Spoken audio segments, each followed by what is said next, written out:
की बात करिए, देश को बताइए आप क्या कर रहे हैं, आपकी जिम्मेदारी क्या है? कि सारी जिम्मेदारी जवाहरलाल नेहरू की है। अध्यक्ष महोदय जी, ये सरकार आर्थिक न्याय का सुरक्षा कवच तोड़ रही है। आज संसद में बैठी ये सरकार बेरोजगारी और महंगाई से जूझ रही हमारी जनता को क्या राहत दे रही है? कृषि के कानून भी बड़े बड़े उद्योगपतियों के लिए बन रहे हैं। सही एमएसपी को छोड़िए, डीएपी तक नहीं मिल रहा है।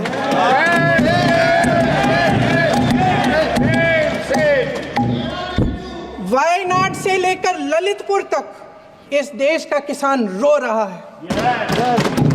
आपदा आती है तो उसको कोई राहत नहीं मिलती। भगवान भरोसे है आज इस देश का किसान, उसको छोड़ दिया गया है। आज हिमाचल में देखिए, जितने भी कानून बने हैं वो सब बड़े बड़े उद्योगपतियों के लिए बन रहे हैं। हिमाचल में जो सेब उगता था, उसके जो छोटे छोटे किसान हैं वह रो रहे हैं, क्योंकि एक व्यक्ति के लिए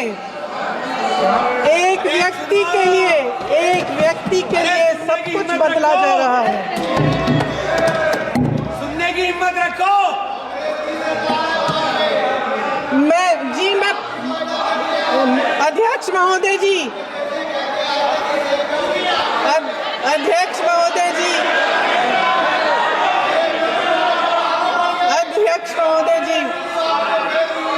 अध्यक्ष महोदय जी, अडानी जी को सारे कोल्ड स्टोरेज प्रदेश की सरकार ने नहीं दिए। अडानी जी को सारे कोल्ड स्टोरेज आपकी सरकार ने दिए हैं। देश देख रहा है कि एक व्यक्ति को बचाने के लिए 142 करोड़ देश की जनता को नकारा जा रहा है। सारे बिजनेस, सारे संसाधन, सारी दौलत, सारे मौके एक ही व्यक्ति को सौंपे जा रहे हैं। सारे बंदरगाह, एयरपोर्ट्स, सड़कें, रेलवे का काम, कारखाने, खदाने, सरकारी कंपनियां सिर्फ एक व्यक्ति को दी जा रही है। जनता के मन में हमेशा ये विश्वास होता था कि अगर कुछ नहीं है तो संविधान हमारी सुरक्षा करेगा, मगर आज आम लोगों के बीच ये धारणा बनती चली जा रही है कि सरकार सिर्फ अडानी जी के मुनाफे के लिए चल रही है। देश में बहुत तेजी से गैर बराबरी बढ़ रही है। जो गरीब है वो और गरीब हो रहा है, जो अमीर है वो और अमीर हो रहा है। इस सरकार ने आर्थिक न्याय की भी सुरक्षा कवच तोड़ दिया है। राजनीतिक न्याय की जब बात होती है, मेरे सत्ता पक्ष के साथी आज खड़े हुए और तमाम गिनती करने लग गए कि ऐसा हुआ वैसा हुआ, 1975 में जो हुआ। तो सीख लीजिए ना, आप भी सीख लीजिए। आप भी अपनी गलतियों के लिए माफी मांग लीजिए।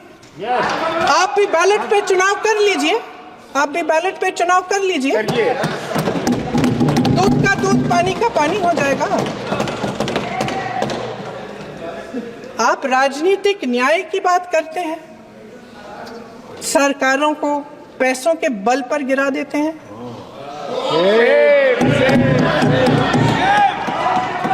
मेरा आग्रह है कि अपन संविधान में सकारात्मक बोले।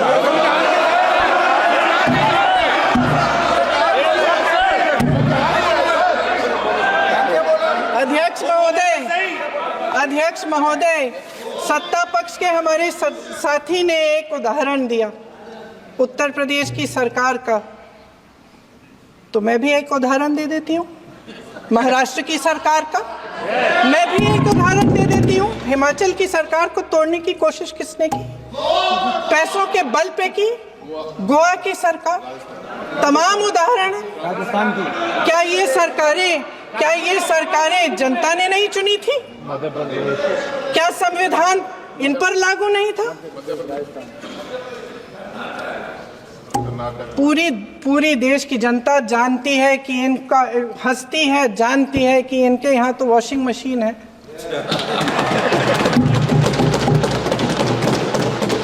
तो यहाँ से वहां जाता है, वो धुल जाता है। इस तरफ दाग, उस तरफ स्वच्छता। और मेरे कई ऐसे साथी हैं जो इस तरफ होते थे, उस तरफ चले गए। मुझे दिख भी रहे हैं, वॉशिंग मशीन में शायद धुल गए हैं। अध्यक्ष महोदय, जहां भाईचारा और अपनापन होता था, जहां हमारे संविधान ने एकता का सुरक्षा कवच दिया था, वहां शक और घृणा के बीज बोए जा रहे हैं। एकता का सुरक्षा कवच तोड़ा जा रहा है। प्रधानमंत्री जी यहाँ सदन में संविधान की किताब को यूं माथे से लगाते हैं, लेकिन संभल में, हाथरस में, मणिपुर में जब न्याय की गुहार आती है, उठती है, तो उनके माथे पे शिकन तक नहीं आता।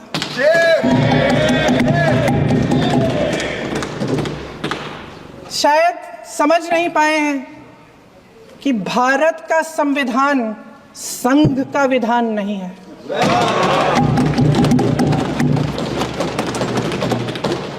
भारत के संविधान ने हमें एकता दी, हमें आपसी प्रेम दिया। उस मोहब्बत की दुकान जिस पर आपको हंसी आती है, उसके साथ करोड़ों देशवासी चले। करोड़ों देशवासियों के दिल में एक दूसरे के लिए प्रेम है, घृणा नहीं है।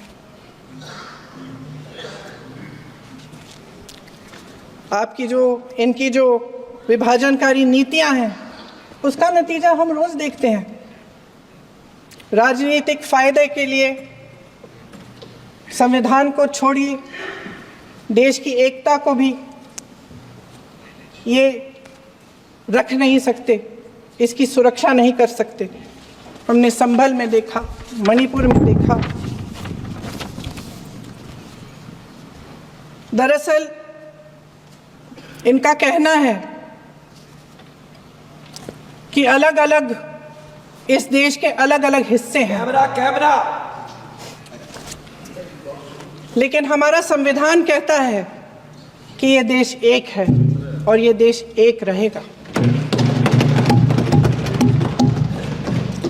जहां खुला विवाद होता था, अभिव्यक्ति का सुरक्षा कवच होता था, इन्होंने भय का माहौल पैदा किया है। सत्ता पक्ष के मेरे साथी अक्सर 75 सालों की बात करते हैं, लेकिन इन 75 सालों में ये उम्मीद, आशा, ये अभिव्यक्ति की ज्योति कभी थमी नहीं, कभी बुझी नहीं।